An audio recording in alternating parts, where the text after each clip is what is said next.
While South Africa faced issues surrounding race in its political position, the Central African Republic suffered years of unjust leadership and corrupt political structure. This is the story of South Africa and the Central African Republic between the years 1945 and 2001.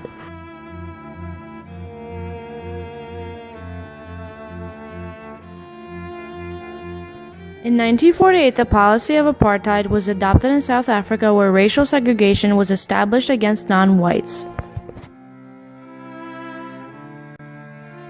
This policy had a big impact on the South African population, as it banned marriages and sexual relations between whites and people of other races, limited contact between the races, established separate public facilities, and did not allow non-white labor unions and non-white participation in national government.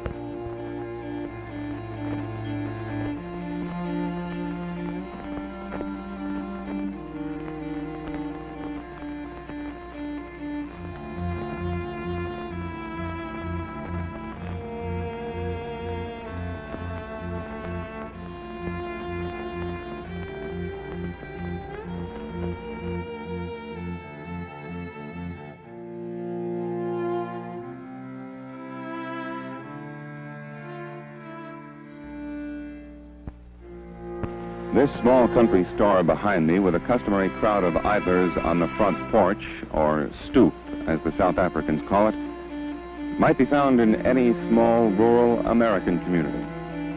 But the dirt road that runs parallel to this small country store marks the beginning of a vocation in the town of Nelspruit, the African location where natives are forced to live.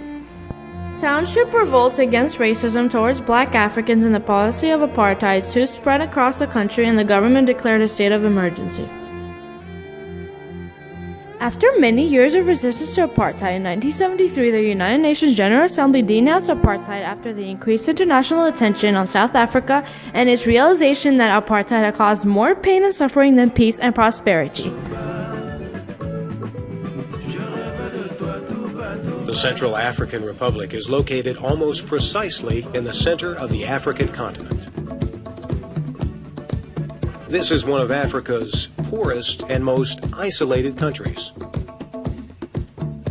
It was once part of French Equatorial Africa, and it was a French colony. It was very much the heart of darkest Africa, a wild, primitive jungle filled with big game. It was a favorite hunting ground for French officers and administrators. But the French showed little interest in developing the land into a modern nation. In 1960, the country became independent and changed its name to the Central African Republic, sometimes called the CAR. Central African Republic finally won independence in 1960 after years of being a French colony. Now it was on its way to be ruled by first President David Dacko. David Dacko becomes the first president of all new Central African Republic, but due to the country's poor economy, he is unable to take control and is replaced by Army Commander Jean Bedel Bokassa.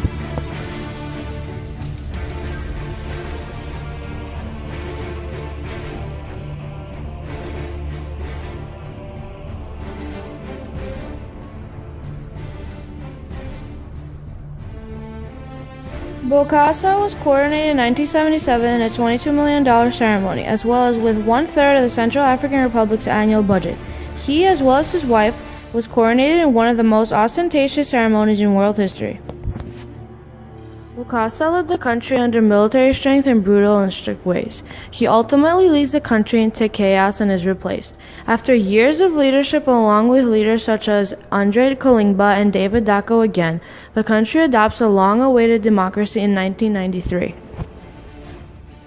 H.F. Verwoerd, the Prime Minister of South Africa, believed that the only way unity could be reached by South Africa and Britain was if South Africa became a republic. However, he wanted South Africa to stay in the Commonwealth, something that was nearly impossible due to the Commonwealth's dislike towards the policy of apartheid.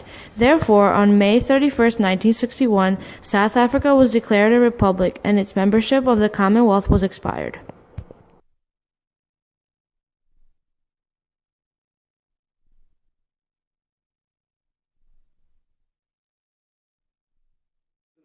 is the only sure and stable friend that the Western nations have in Africa.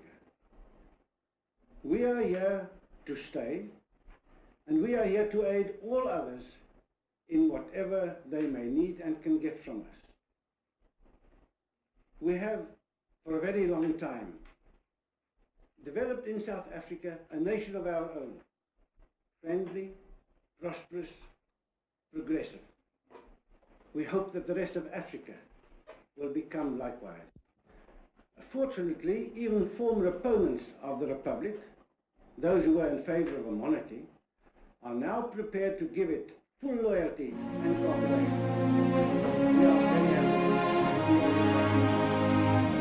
By 1942, South Africa had gained a very important supporter, Nelson Mandela. Mandela started supporting the anti-apartheid movement in 1942 when he joined the African National Congress Youth League. For the next 20 years, Mandela became a major figure in anti-apartheid movements and directed non-violent, peaceful acts against the South African government and its racist policies. However, Mandela was sent to prison in 1964 for standing up against the apartheid government and was released in 1990. The apartheid regime really begins to be kind of built up after 1948 when the National Party comes into power, and they were the party of apartheid. A year later, the ANC adopted nonviolent civil disobedience as official policy. In 1952, they launched the campaign for the defiance of unjust laws, and Nelson traveled South Africa in support of that effort. The National Party government took steps to restrict Nelson's movements, banning him from attending any gatherings and confined him to Johannesburg.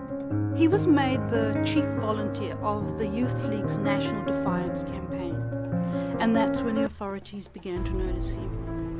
The government knew that they had someone that they could not look away from. Since he was wanted by the government, he traveled abroad, secretly gaining support for the cause. When he returned to South Africa, he was arrested and sentenced to 5 years in prison. While in prison, he was also charged with sabotage and conspiracy to overthrow the government. Mandela stood trial but refused to defend himself because this would legitimize the state's case. Mandela received a life sentence to be served in the prison on Robben Island, a desolate rock island 7 miles off the coast of Cape Town. Instead of being forgotten in jail, Mandela became a symbol for the movement to end apartheid. After years of military rule, the Central African Republic finally adopted a democracy in 1993 under the rule of Andre Felix Patasse.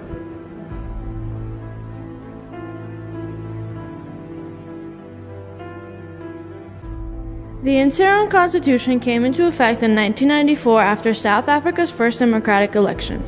This was based largely on civil and political rights as it contained the Bill of Rights. This new constitution was a huge turning step as it provided rights that South Africans could never have before. South Africa stopped being a member of the Commonwealth after its conflicts with the policy of apartheid and international tensions. However, South Africa's Commonwealth membership was restored in 1994 when the policy of apartheid was abolished and South Africa began to show massive improvement.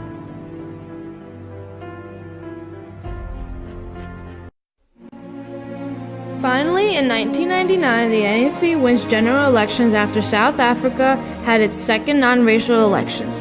This was a major event in South Africa as the ANC showed continuous devotion toward its people and its views against the apartheid.